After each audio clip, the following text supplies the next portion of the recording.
Hi Cassie and Dave, it's Allison, and I'm here to walk you through your preliminary design presentation for your cottage. I'm going to be toggling back and forth between this 3D model here and then the design document, which you will also find uploaded in your Basecamp file, so you can have that, to refer back to. It has a lot of detailed little information in it about some of the selections and the direction that we're going. So I'm just going to jump right into it and jump into the model here, where you can see the exterior of your cottage. So not a whole lot of changes going on here. It's pretty small and it's pretty rather low for the facade, so we don't want to add too much going on here. Really just want to pick some colors that you like and that you think will complement what you're going to be doing on the exterior of the main house, because that's where you're going to be having a lot more opportunity to add some of those mid-century design elements. So here I'm just showing a couple things. So basically doing a darker gray siding, and then the main thing would be relocating this entry door. So this is, the view that you get when you're coming up to the cottage. So right now that door is on this wall right here.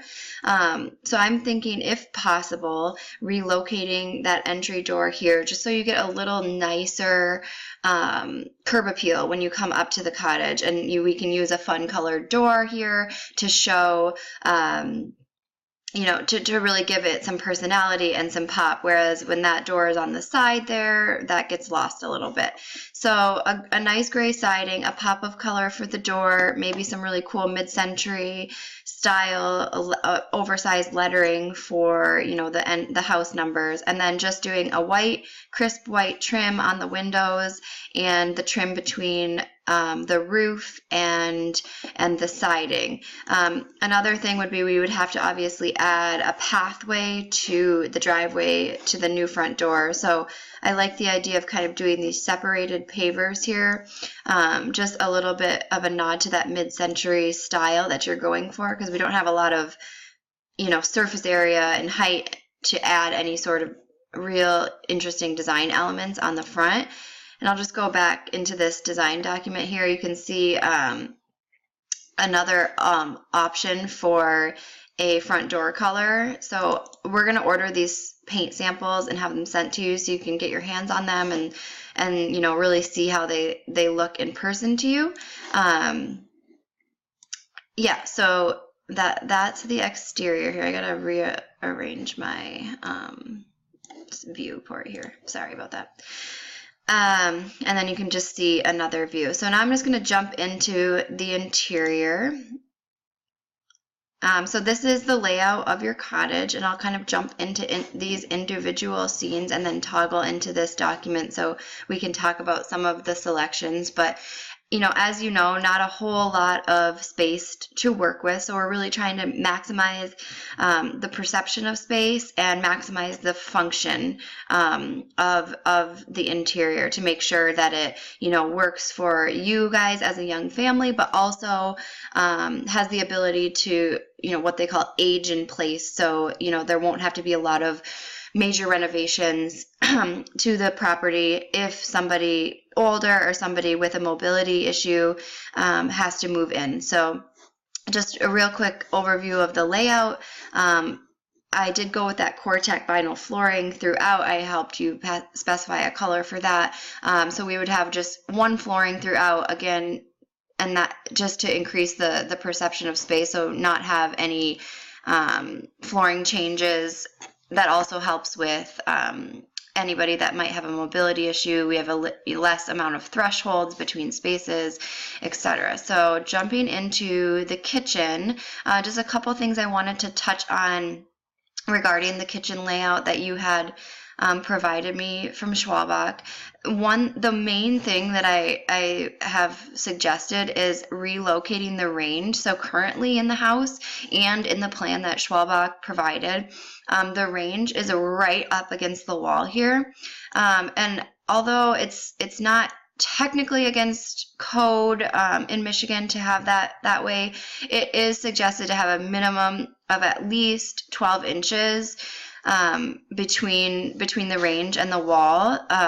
And I agree with that. It makes for a more functional layout. So you have, you know, 2 surfaces to set hot pans and things while you're cooking, but also keeps this wall clean, so there, you know, you don't have to worry about spatter or running the backsplash all the way around.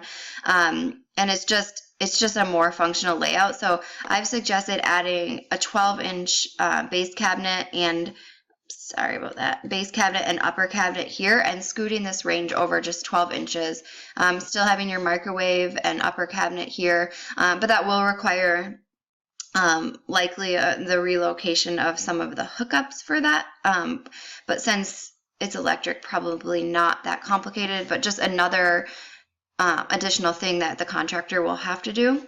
Additionally, the plan had shown a 36-inch farmhouse sink, which is really nice, but it's very large for the scale of the kitchen and eats into the usable counter space. So I've scaled that back to just a 30-inch sink and a 30-inch base cabinet here, and I think that will be plenty of usable space for, you know, how the kitchen needs to function, but will also give us some more countertop space here to work with around, you know, the sink and the range, especially because, you know, you don't have a dishwasher, so you're often probably going to have, you know, a dish drying rack here, so that's just a whole lot of counter space that's going to be constantly eaten up by the process of washing and drying dishes. So if we can maximize the other counter space on either side of the sink, I think that will be really beneficial. As far as the upper cabinetry, I'm suggesting just doing glass cabinetry over the sink area and then having closed front cabinets for the rest of the uppers. And the main reason for this being is, like, you need to have some sort of concealed storage for, you know, cans and pantry, not the non-pretty things, because this is going to be all viewable all the time. So you want to have your glassware, your dishes, all of those things that you don't mind looking at. But it is, just for the sake of functionality, better to have some concealed upper cabinets, just so you can stick away, you know, the things that you don't necessarily want to be looking at all the time. And then we'll just swing over here to the other side of the kitchen. So this pretty much stayed the same. The only thing I'm suggesting is we can stretch out this base cabinet here by another few inches, because we don't need that much space for this banquette. Basically, this is a 24-inch depth bench on each side, and then I believe a 26 or 7-inch wide table. So that's pretty comfortable for 2 people to sit at together. So we can really maximize a little bit more of this space. And then again, just adding some 3-foot open shelves. As far as finishes, and we have this awesome green base cabinet color. We've picked a couple options for that, which you'll be receiving a couple paint samples. So I think would be really beneficial if we could get a sample made up from Schwalbach's, just so you can kind of see and feel it actually applied to a cabinet face, and that will help make the decision, because we've got, you know, one that's a little bit more muted and one that's a lot brighter green. So that'll be up to you and your preference. But I am suggesting that using the upper cabinet paint, which is the same as the wall paint, for this booth banquette area. It got a little heavy when the whole thing was green, and I felt the same way when it was a wood finish. So I think just having this be the color of the upper cabinets, and then using a stained wood surface that coordinates or matches with the floor for this cantilevered table here, and these open shelves. This isn't working. Sorry, I'm gonna have to swing around like this. Okay, so looking into the living room, a couple things here that I wanted to touch on is adding the addition of these ceiling beams. So there's not a whole lot of character in this cottage, and to me, a lot of the things that you pinned, they were really textured and homey and had a lot of interesting architectural elements.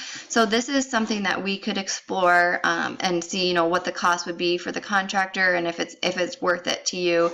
But I'm just suggesting that we could add, 4 beams in the living room. They'd be faux beams, so they could be hollow and constructed in a way that's more affordable than putting in actual solid structural beams up there.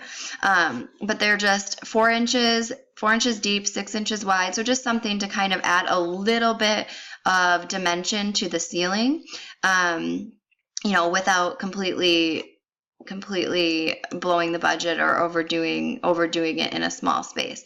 Another thing is, I know you had talked about wanting an ottoman, and I played around with that idea, but I think just because of the way that the layout is, it would be more beneficial to have a surface that would be more stable for, setting plates on, setting drinks on, because we don't have a lot of room to put like side tables and other more functional pieces of furniture. So let's talk about that a little bit. I mean, we can always, of course, put an ottoman if you think that's going to function better for your family. But I'm just picturing, if you're having a few people over and you have drinks, or maybe you're eating and people are sitting here, it'll be a little bit more functional than having a soft surface there. Swinging around, so just looking into the kitchen and then the doorways into the bedrooms, the closet, and the bathroom.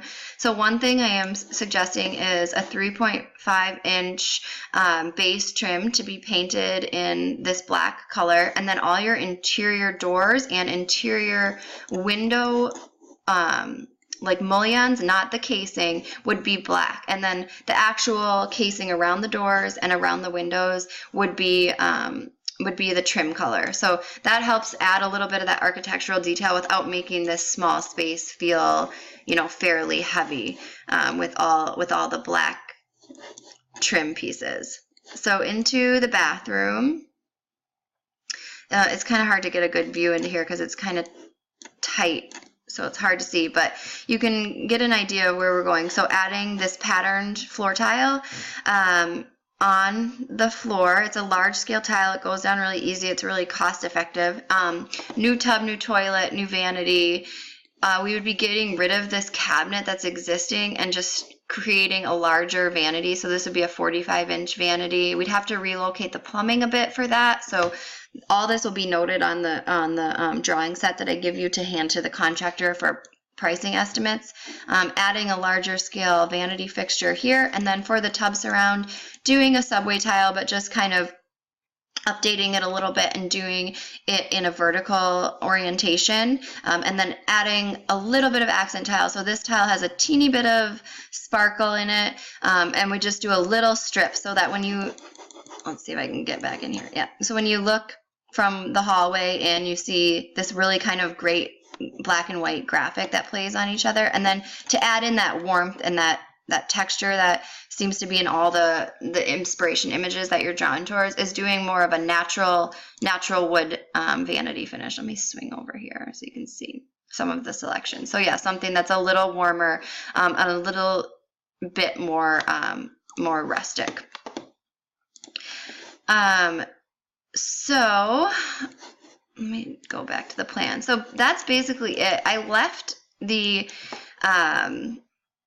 bedrooms a little bit open because I know you have mentioned you have some existing furniture that we could possibly reuse. So, I've selected the finishes, the trim, the window styles, and I did show that, you're able to get a twin size bed and a crib in the second bedroom, but I think we can leave that open to discussion a bit, depending on budget. And try to reuse some of your existing furniture, art, all that kind of stuff, and really use the budget for this area that's going to be more permanent fixtures. So that's basically everything. Let me jump to the last page of this and just talk through a little bit about the aged in place considerations. So these items here are things that I've already included, and then these are additional considerations that we can talk about, just depending on how far you want to take the aging in place. So raising the toilet, lowering the cabinetry, replacing the vanity with a wall-mounted fixture, etc. So these are things we can talk about. I'm running out of time on my screencast here, so I'll let you take a look over this and let me know if you have any questions. Thanks.